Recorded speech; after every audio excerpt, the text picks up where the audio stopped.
गोरियाकोटी विधानसभा में देख लीजिए, जितना भ्रष्टाचार चरम पे है, हर जगह कमीशन खोरी के भेंट चढ़े हुए लोग हैं।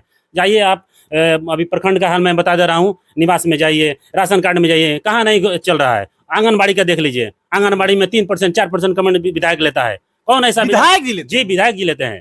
तो बड़ी बड़ा आरोप लगा रहे हैं जी, ये चीज तो मैंने भी बर्दाश्त किया है। हम भी 2007 में हम यहाँ से गए थे महाराष्ट्र में, मैं अपनी बात बताता रहा हूँ।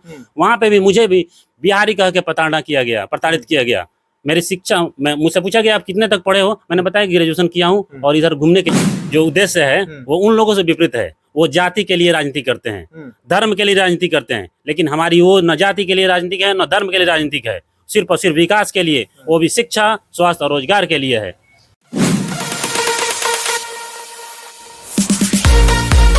नमस्कार, आप देख रहे हैं BSTV न्यूज।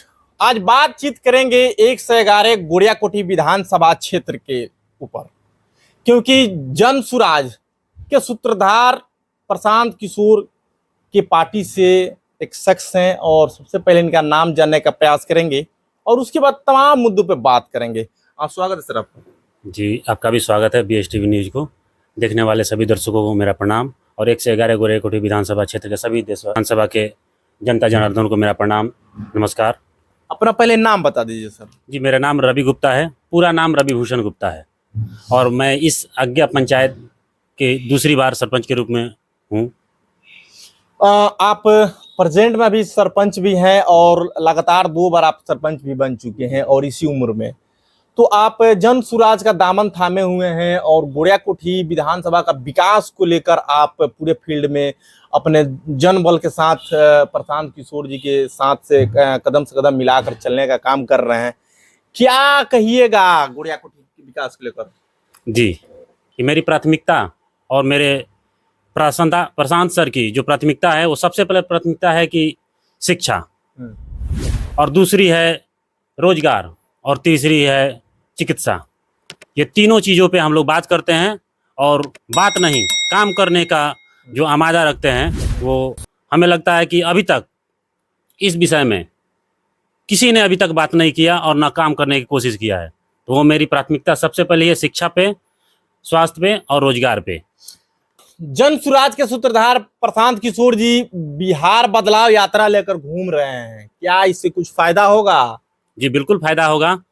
लोगों के बीच जाते हैं। हाँ। और इसके पहले भी पदयात्रा के माध्यम से लगभग 2 वर्ष पहले 2022 में उन्होंने पदयात्रा शुरू की थी, जो कि भितरवा घाट चंपारण से शुरू किया था। और ये दूसरी पदयात्रा है। जो पहले थी कि पहले अभियान के रूप में उन्होंने बताया था कि जन सुराज आखिर है क्या, लेकिन अब जन सुराज का दूसरा स्टेप है, जो लोगों के बीच जाकर ये बताना है कि मेरा मकसद और मेरे बिहार के प्रति मेरा जो कार्य है वो करने का तरीका कुछ अलग है। मैं शिक्षा, स्वास्थ्य और रोजगार पे सिर्फ बात करूंगा। अब बात नहीं, सिर्फ काम के लिए आया हूं। और अभी तक आप जितने लोगों ने सिर्फ और सिर्फ उनका मुद्दा रहा है जाति पाति धर्म, लेकिन ये मेरा मुद्दा नहीं है, सिर्फ शिक्षा, स्वास्थ्य और रोजगार है।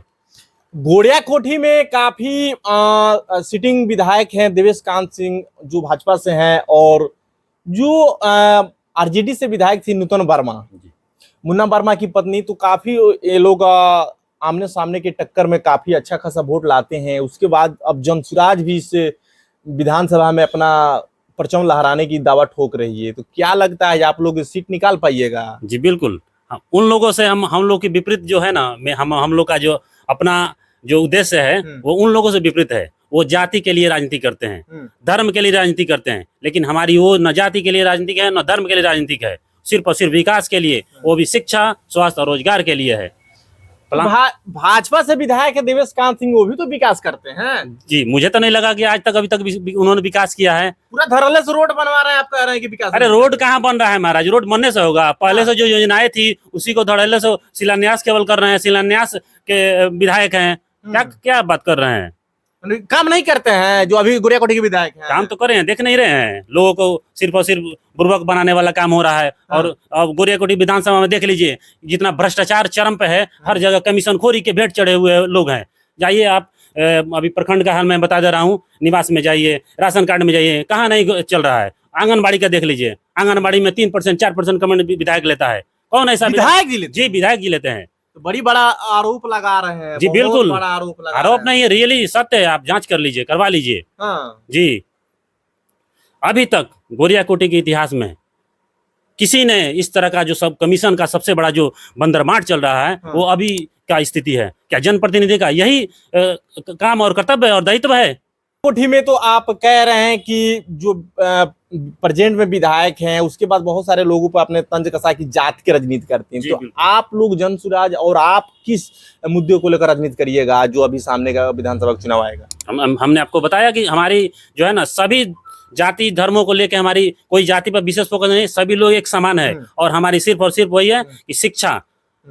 प्रशांत सर कहते हैं, हमारा भी कहना है वही है कि आपने केवल जात पात पर वोट दिया, अब की बार अपने बच्चों को चेहरा देकर वोट दीजिए। हाँ, बच्चों को भविष्य के लिए जी वोट कीजिए। जी बिल्कुल, यही हमारी सबसे पहली प्राथमिकता है। हाँ। और दूसरी है पलायन, जो अभी तक यहाँ से शिक्षा के लिए पलायन करना पड़ता है, रोजगार के लिए पलायन करना पड़ता है दूसरे राज्यों में, वो सबसे पहली मेरी प्राथमिकता है रुकवाना, बनवाना।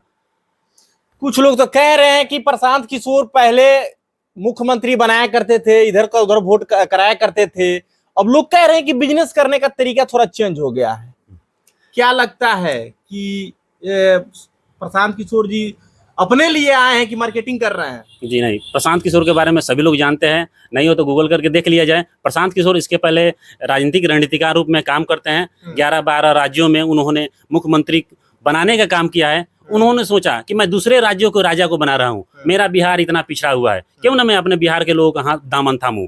क्योंकि मैं जहां भी जाता हूं, अपेक्षित भाव से जो मुझे देखा जाता है, हमारे बिहारियों को देखा जाता है, उस कलंक को मिटाने के लिए उन्होंने बिहारियों का दामन थामा। और उस कलंक को बदलने के लिए, इस रूढ़िवादी व्यवस्था, इस जंग लगी व्यवस्था को बदलने के लिए उन्होंने बिहार के लोगों का दामन थामा। एकदम, मैंने जन सुराज अगर बना है तो बिहार के विकास के लिए। जी बिल्कुल, बिहार के विकास के लिए। हाँ। जो बिहार का जो गौरवमय इतिहास रहा है, आज से सैकड़ों साल पहले, मैं बता दूं, जो तक्षशिला, नालंदा और जो इतिहास रहा है शिक्षा क्षेत्र में, कहाँ गया बिहार? वो मैं वही बताना चाहता हूं कि जिस शिक्षा के क्षेत्र में पूरे विश्व में डंका बजता था, आज वही बिहार गर्त में गया है। सोचने वाली बात है। कहीं भी बिहार के लोग मजदूरी करने जाते हैं तो बिहारी बिहारी करके खेदा जाता है, मारा जाता है। जी, ये चीज तो मैंने भी बर्दाश्त किया है। हम भी 2007 में हम यहाँ से गए थे महाराष्ट्र में, मैं अपनी बात बताता रहा हूँ। वहां पे भी मुझे भी बिहारी कह के प्रताड़ित किया गया। मेरी शिक्षा, मुझसे पूछा गया आप कितने तक पढ़े हो, मैंने बताया ग्रेजुएशन किया हूँ और इधर घूमने के लिए आया हूँ। कहता उसने बोला कि क्या तुम्हारे यहाँ वैसे नेता नहीं है जो पढ़े लिखे हो, अनपढ़ को मुख्यमंत्री बनाते हो? इतना लगा धक्का मुझे लगा नहीं, उस दिन से मैंने कसम खा लिया कि अगर मैं इस व्यवस्था में आता हूँ, किसी ना किसी माध्यम से आता हूँ, तो मैं वो बदलने का काम करूंगा। और वो बेहतरीन व्यवस्था किसके साथ दिखी? तो फिर जनसुराज के साथ दिखी। इसके जनसुराज से क्या लगता है कि लोगों का कल्याण होगा? जी बिल्कुल कल्याण होगा। हाँ। लोगों के कल्याण के लिए ही जनसुराज बना है। जो इनका सोच है, मोटिव है प्रशांत का, गांधी जी की विचारधारा, जो समाज को बांटना नहीं, समाज को एकत्रित करने वाला काम किया है इन्होंने। अभी देख लीजिए राजनीतिक पार्टियों को, जो सिर्फ और जाति धर्म की राजनीति करती है और समाज बांटने का काम करती है। तो चलिए, ये थे रवि गुप्ता जी, रवि भूषण गुप्ता, जो कि कुछ लोग इनको कहते हैं, और जनसुराज का दामन थामे हुए हैं। और देखिए, गोरियाकोटी के विकास के लिए, सर्वांगीण विकास के लिए आज एक युवा फील्ड में कूद पड़ा है। और आप क्या सोचते हैं, कमेंट से जरूर बताइए। वीडियो को ज्यादा शेयर कीजिए।